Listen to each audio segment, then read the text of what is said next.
Hilda, dah, kenapa kamu dah? Hilda, lihat ibu. Hilda, kenapa kamu? Kamu kenapa nak? Kenapa? Cerita-cerita apa yang terjadi?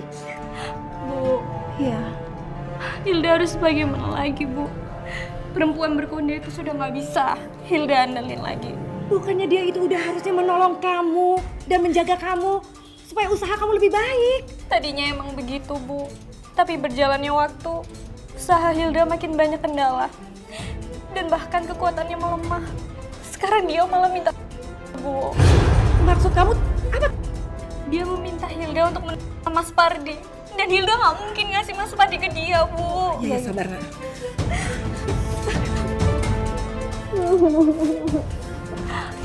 Bu, Hilda juga udah mengusir perempuan berkonde itu. Hilda berharap dia udah nggak mengganggu Hilda lagi, Bu. Iya nak. Iya nak, sabar. Namanya orang kan seperti saya sama Roy sering berulang-ulang bilang bahasa cintanya beda-beda ya. Ada yang nggak bisa mengutarakan tapi bisanya ngasih-ngasih. Iya. Memenuhi kebutuhan materi. Ada yang manis bicaranya tapi dompetnya pahit. Gitu. Ya, atau ada orang kan nggak sempurna ya. Iya. Kita harus cari orang pintar lainnya. Enggak, Bu. Mulai sekarang Hilda mau serahin semuanya sama Tuhan. Kenapa nak? Kalung ini kenapa bisa di leher Hilda lagi, Bu? Aduh. Kamu tidak bisa mengusir saya begitu saja dari kehidupanmu.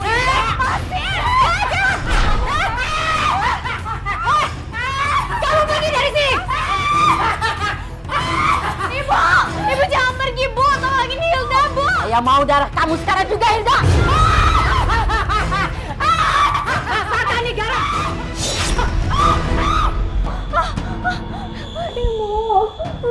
Udah tenang nak, tenang nak. Sementara ini perempuan itu kan sudah pergi. Ibu akan pikirkan pakai cara lain ya. Bu, kenapa kalung ini bisa ada di leher Hilda lagi ya, Bu? Padahal kemarin Hilda udah buang kalung ini, Bu.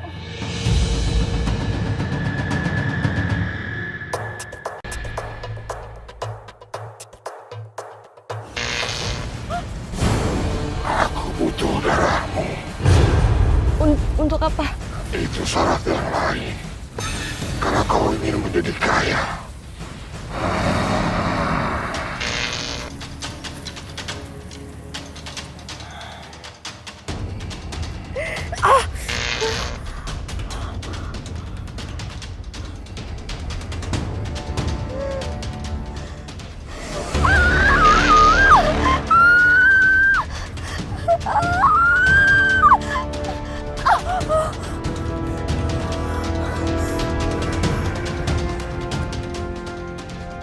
Aku ingin kaya secepatnya.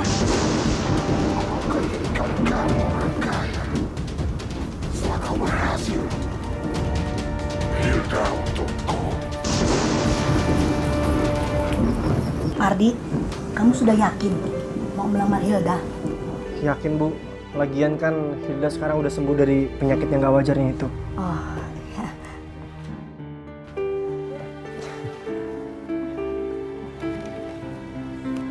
Terima kasih ya.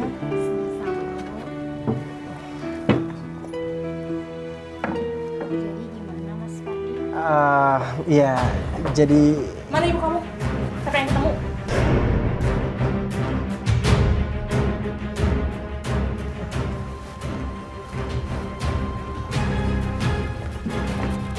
Ada apa ini kok ribut-ribut? Saya ingin menjual rumah ini. Biar bagaimanapun, ini rumah suami saya. Oh, nggak bisa. Rumah ini sudah diberikan dari Mas Julfan kepada kami. Jadi rumah ini milik kamu. Rumah ini masih atas nama Mas Dufan. Jadi ini bukan punya kamu. Lagian, saya pengen jual rumah ini buat bayar utang-utangnya Mas Dufan tuh. Saya juga kesal. Sebagai istri pertama, cuma dikasih utang doang. Dan kamu malah nempatin rumah ini. Jadi, biar adil, rumah ini harus dijual.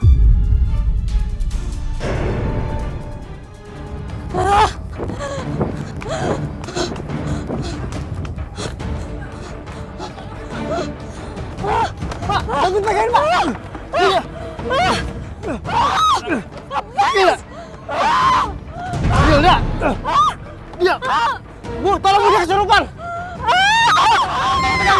Biar saya yang bacain doa. Hilda, nak. Auzubillahi minasyaitonir rajim. Bismillahirrahmanirrahim.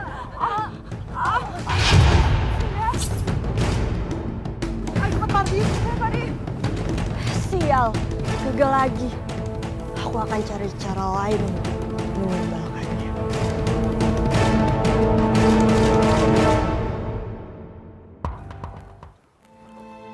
Hilda, kamu udah sadar? Kamu udah sadar, nak? Alhamdulillah. Memangnya Hilda udah berapa lama di sini? Kamu udah 2 hari nggak sadarkan diri, nak. Sekarang kamu udah sadar, nak. Ini apa ini? Ya Allah. Mana darah laki-laki yang kamu cintai itu, Hilda? Hilda, kamu kenapa?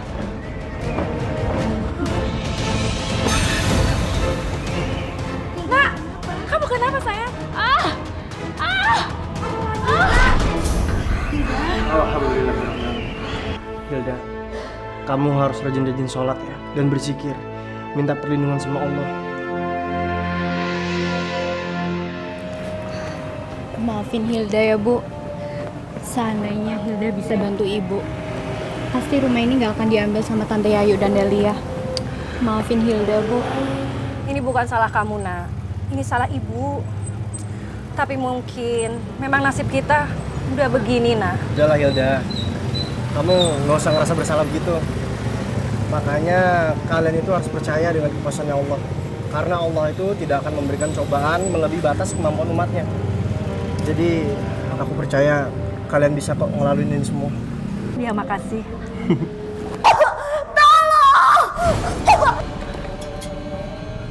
Itu suara Delia kan? Ya, sekarang kita masuk aja.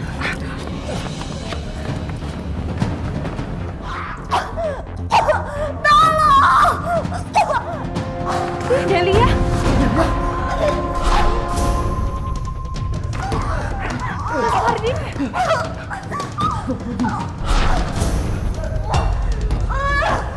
Astagfirullahaladzim.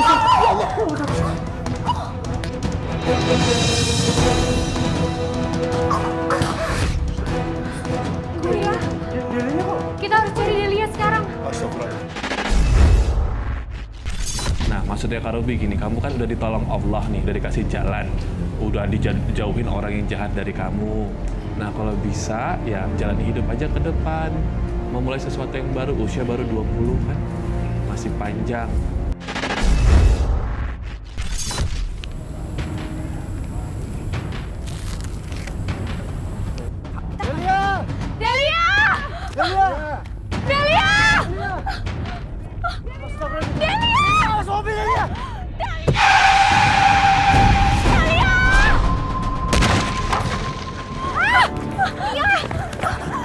Astagfirullahaladzim. Pak, gimana nih, Pak?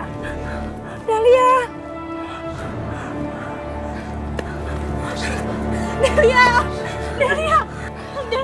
Ada alasan yang kuat ketika Islam melarang umatnya untuk menjauhi suatu perbuatan. Terkadang alasan tersebut tidak dapat ditangkap oleh manusia. Seperti yang saya lakukan dengan tetap pergi ke dukun. Padahal sudah diperingatkan bahwa hal tersebut adalah musyrik. Awalnya saya tidak tahu kenapa hal tersebut dilarang.